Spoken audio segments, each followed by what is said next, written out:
आज से हम लोग द हिंदू के आर्टिकल पर ब्रेनस्टॉर्मिंग करेंगे। ये CAPF assistant commandant and civil service दोनों में काम आ सकता है। इसका नोट्स नहीं बनाना है, ये आंसर राइटिंग में सिर्फ आपको ब्रेनस्टॉर्मिंग पे और आंसर राइटिंग लिखने में मदद कर सकता है। हम लोग जानेंगे कि आर्टिकल में मेन पॉइंट पे क्या बात हुआ है और हमारे लिए क्या क्या इंपॉर्टेंट बातें जो हम लोग को एग्जाम में लिखना है। पहला आर्टिकल देखते हैं। Share responsibility must for Indian ocean, Modi says. Modi ji के सेशल्स विजिट में मोदी जी ने ये कहा है कि इंडियन ओशन हम दोनों का शेयर्ड रिस्पॉन्सिबिलिटी है। जो 19 मेजर की पॉइंट पे बातें हुए हैं। मेन जो आउटकम आया है उसमें डिफेंस पे, मरीन टाइम सिक्योरिटी पे बात हुए, सिक्योरिटी एंड टेक्नोलॉजी पे, स्पेस पे, डिजिटल पेमेंट इंफ्रास्ट्रक्चर पे बात हुए हैं, health care, agriculture and education पे बात हुआ है। इंडिया ने इस देश को क्या मदद किया है एज ए गिफ्ट के? एक fast vessel, 5 laser radial class boat दिए हैं, 10 मिलिट्री व्हीकल दिए हैं। क्लाइमेट चेंज पर स्टैंड मोदी जी ने सेशल्स की नेशनल असेंबली को एड्रेस करते हुए ग्लोबल साउथ के बारे में कहा गया है। उन्होंने जोर दिया है कि क्लाइमेट पर एक्शन हमारा फेयरनेस, रिस्पॉन्सिबिलिटी एंड इक्विटी पे काम करता है। जिस देश का जितना पॉल्यूशन होगा वो उतना उनको देना पड़ेगा। इक्विटी मतलब जितना आपका रिस्पॉन्सिबिलिटी है, आप जितना यूज किए हैं, आपको जितना चाहिए, आप उस रेशियो में आप उसको करना है। नेक्स्ट आर्टिकल देखते हैं। लोकेशन देख लीजिएगा, मैप डाल दिए हैं। Justice PS Narasimha to be a part of Supreme Court collegium. इस आर्टिकल में जस्टिस पीएस नरसिम्हा अब सुप्रीम कोर्ट कोलिजन का हिस्सा बनेंगे। ये चेंजेस सुप्रीम कोर्ट के जस्टिस जेके महेश्वरी के रिटायरमेंट के होने के बाद हुआ है। नया मेंबर अभी justice PS Narasimha supreme Court के 5th सीनियर मोस्ट जज, इसलिए वह कोलिजन में शामिल होंगे। इनका टेन्योर 2 मई 2028 तक होगा और ये अभी सुप्रीम कोर्ट के कोलिजन का हिस्सा रहेंगे। करेंट कोलिजन के मेंबर कौन कौन है? Justice Suryakant, justice Vikram Nath, justice BK Nagarathna, justice MM Sundresh और जस्टिस पीएस नरसिम्हा शामिल है। कोलिजन सिस्टम 1993 में सुप्रीम कोर्ट के जजमेंट से आया है, जो कि सुप्रीम कोर्ट के जज 5 जज मिलके सुप्रीम कोर्ट और 25 हाई कोर्ट के जजेस के अपॉइंटमेंट, ट्रांसफर और एलिवेशन पे रिकमेंडेशन देते हैं सरकार को। इस आर्टिकल में इतना ही कहा गया। चलिए नेक्स्ट करते हैं। How school can tackle adolescent malnutrition। इस आर्टिकल में ICMR national institute of nutrition के एक्सपर्ट ने लिखा है। ये मैसेज ये है कि इंडिया के यूथ एक साइलेंट पब्लिक हेल्थ इमरजेंसी से गुजर रहे हैं। एक तरफ मेलन्यूट्रिशन और दूसरी तरफ लाइफस्टाइल डिजीज। स्कूल एक पढ़ाई का जगह ही नहीं बल्कि बच्चों के हेल्थ सुधारने का बड़ा प्लेटफॉर्म हो सकता है। की पॉइंट क्या क्या हो सकते हैं? NHFS 6 डाटा देश के ओबेसिटी पर हाई ब्लड शुगर के केसेस दिन पर दिन बढ़े जा रहे हैं। थिन फैट फिनोटाइप, इंडिया में कई बच्चों देखे गए हैं कि उनके अंदर मेटाबॉलिक रिस्क ज्यादा है। डाइट और अल्ट्रा फूड प्रोसेस की समस्या। WHO के मुताबिक 13.7% प्रोसेस फूड का कंजम्पशन बढ़ गया है और ये साल पर साल बढ़ रहा है, एवरी ईयर बढ़ रहा है। ज्यादा स्क्रीन टाइम और कम फिजिकल एक्टिविटी से ये प्रॉब्लम बढ़ रहा है। स्कूल में कैसे आप चेंज कर सकते हैं? Better mid day meal, healthy canteen, sugar board. जैसे शुगर बोर्ड आप ये बता सकते हैं बच्चे को कि इस फूड में कितना शुगर का कंटेंट है, जो अपने हिसाब से आप शुगर ले रहे हैं। और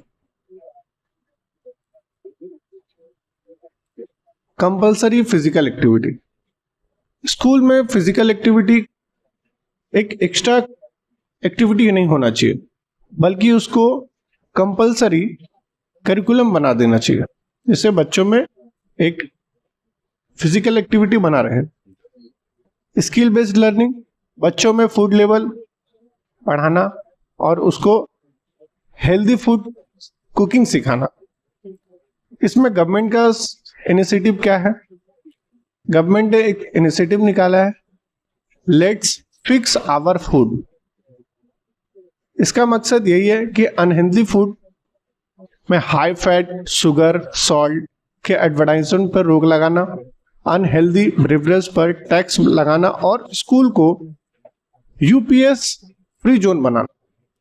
कंक्लूजन इसका यही है कि लैंसेट के स्टडी के हिसाब से 2050 तक इंडिया का ओवरवेट लोगों की संख्या करोड़ों में पहुंच जाएगी। अगर आज बच्चों को अनहेल्दी डाइट से बचाया जाए तो उनको पेशेंट बनने से बचाया जा सकता है। चलिए नेक्स्ट आर्टिकल करते हैं। The new digital slavery needs constitutional guidance. इस आर्टिकल में आर्टिफिशियल इंटेलिजेंस को मजबूत करने बिना किसी मजबूत कानून से कंट्रोल पर छोड़ दिया गया। इस आर्टिकल से यही बताना चाहते हैं कि हम लोग के जो लॉ मेकर हैं, जिस स्पीड से लॉ बना रहे हैं, उससे कई ज्यादा स्पीड से आर्टिफिशियल इंटेलिजेंस बढ़ रहे हैं। इसके लिए आपको कॉन्स्टिट्यूशनल गाइडेंस बनाना पड़ेगा।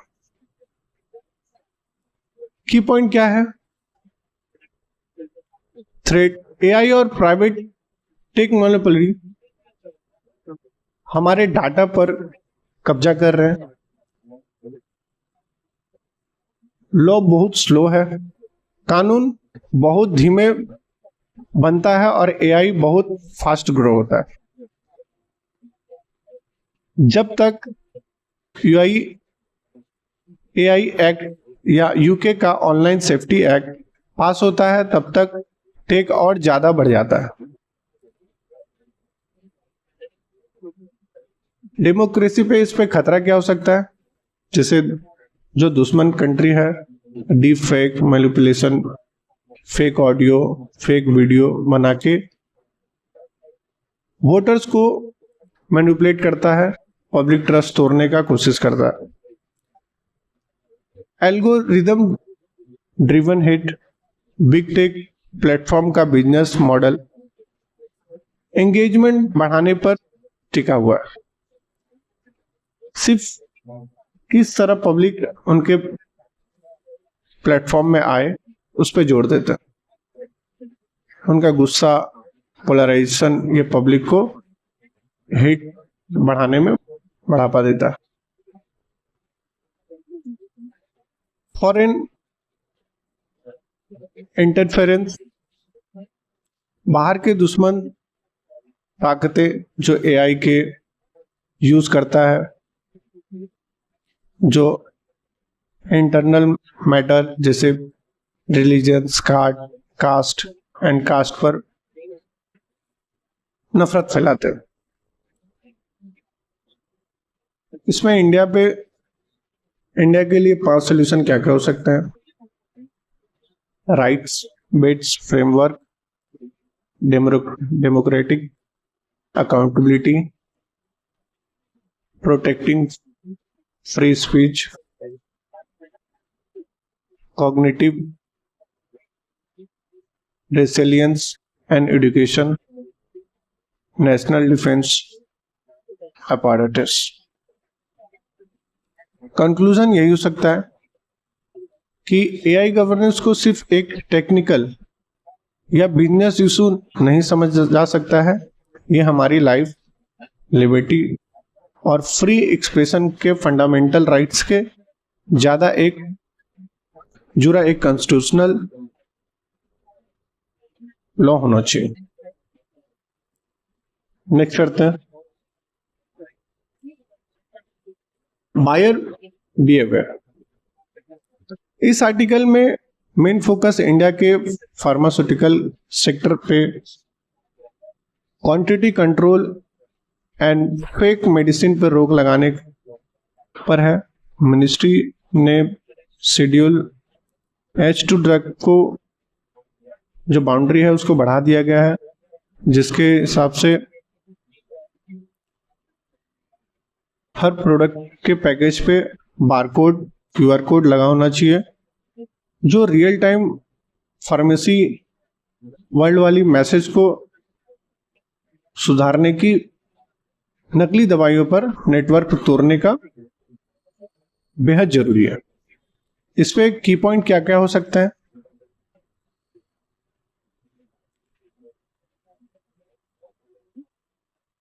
गवर्नमेंट ने पहले 2022-23 में शेड्यूल H2 इंट्रोड्यूस किया था, जिसमें स्पेसिफिक दवाइयों पर QR कोड और बारकोड लगाना जरूरी था। अब इसका बाउंड्री पूरी तरीके से बढ़ा दिया गया है। इस QR कोड में मैन्युफैक्चरर का लाइसेंस नंबर, बैच नंबर और डिटेल्स होगा, जिससे डिफेक्टिव बैच को पहचानने में इजी होगा।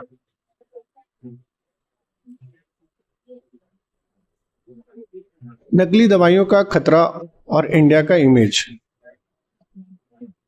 जो है, बाहर की कंट्रियों में ज्यादा इमेज खराब हो रहा है इंडिया का, इस टाइप के दवाइयों को जो भेजा जा रहा है।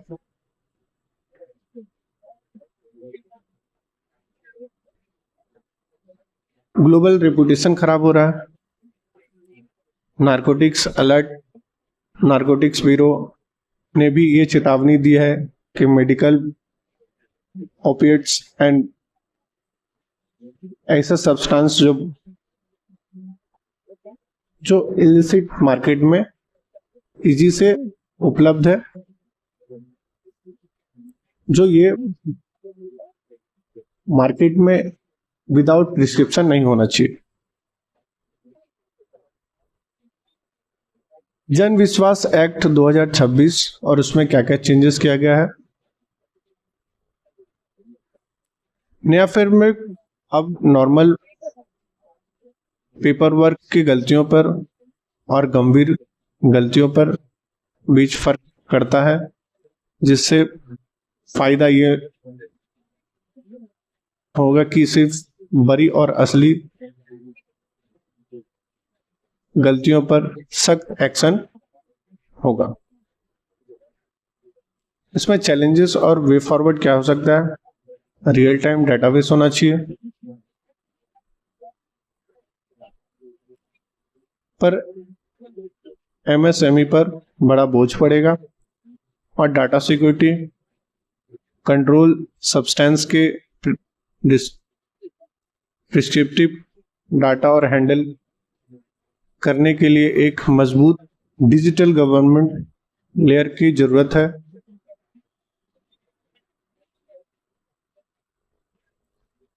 कंक्लूजन इसका ये हो सकता है कि नया फ्रेमवर्क कागज पर बहुत अच्छा है, पर रियल वर्ल्ड इम्पैक्ट बहुत डिपेंड करेगा कि इसका इम्प्लीमेंटेशन कितना तरीके से किया जा सकता है।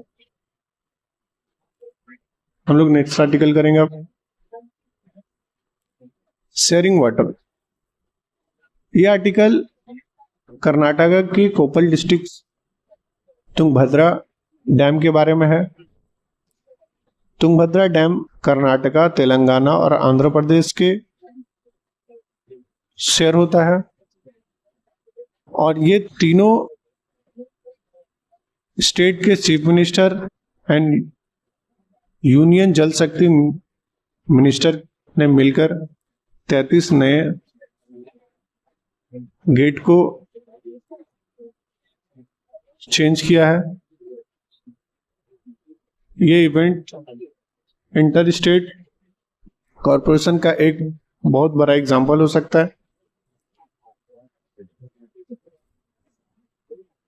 हालांकि इस तीनों स्टेट में अभी भी वाटर शेयरिंग लेकर प्रॉब्लम है।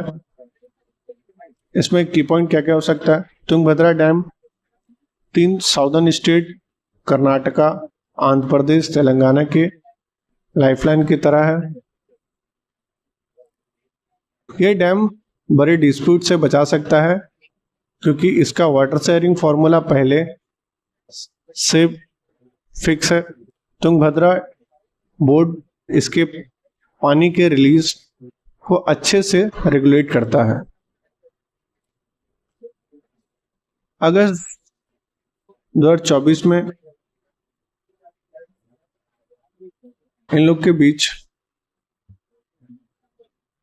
एक बहुत बड़ा डिस्प्यूट हुआ था गेट टूट जाने की वजह से, जो बहुत भारी अमाउंट में पानी आ गया था स्टेट में। चैलेंजेस अभी क्या हो सकते हैं? अपर भद्रा प्रोजेक्ट कर्नाटका में चल रहे में lift irrigation programme Andhra Pradesh और तेलंगाना के लिए एक चिंता मतभेद का विषय है। इस प्रोजेक्ट को लेकर राज्यों में थोड़े प्रॉब्लम चल रहे हैं। सिल्टेशन डैम सेफ्टी पर फोकस। यूनियन गवर्नमेंट के देश भर के 19 स्टेट पर dam rehabilitation and improvement programme के क्लोजली मॉनिटर तेजी से पूरा करना चाहते हैं। डैम के सुरक्षा में थोड़ी भी लापरवाही ये भयानक नतीजे हो सकते हैं। कंक्लूजन इसका यही हो सकता है कि आर्टिकल जो लिखा गया है डैम मैनेजमेंट पे हमारा पूरा फोकस है, नुकसान होने के पहले बचाव करने पर, ना कि नुकसान के बाद सुधारने पर होना चाहिए। नेक्स्ट आर्टिकल करेंगे July open biggest chapter in India UK trade tie. ये आर्टिकल इंडिया और यूके के बीच होने वाले फ्री ट्रेड एग्रीमेंट के बीच बारे में है, जिसमें formally comprehensive economic trade agreement कहा गया है। यह हिस्टोरिक डील जुलाई 15 से शुरू होगा। यह deal gold standard of modern trade deal बताया जा सका है, जो देशों के एक विन विन सिचुएशन और बिजनेस करना पहले से सस्ता और तेज हो जाएगा। की पॉइंट क्या क्या है?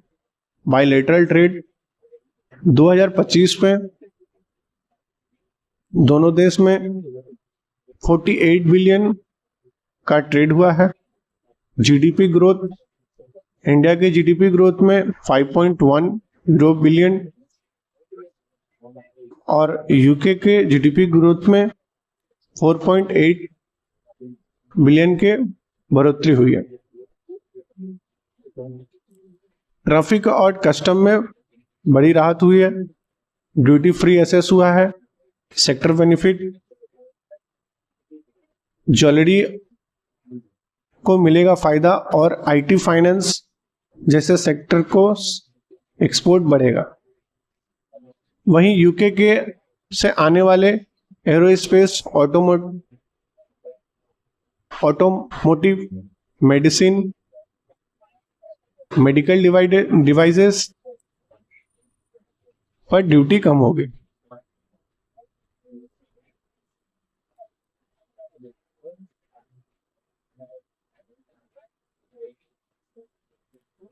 इसका कंक्लूजन यही हो सकता है, ये एग्रीमेंट मॉडर्न ट्रेड डील के लिए एक मॉडल है जो ग्रोथ और pro worker and pro innovation है। दोनों देश के पास एक फर्स्ट मूवर एडवांटेज जिसका पूरा फायदा उठाना चाहिए। चलिए, थैंक यू। आज का आर्टिकल इतना ही था। आप यहाँ टेलीग्राम में मुझे फॉलो कर सकते हैं, जो डेली अपडेट देते हैं। Thank you. Like and subscribe करें।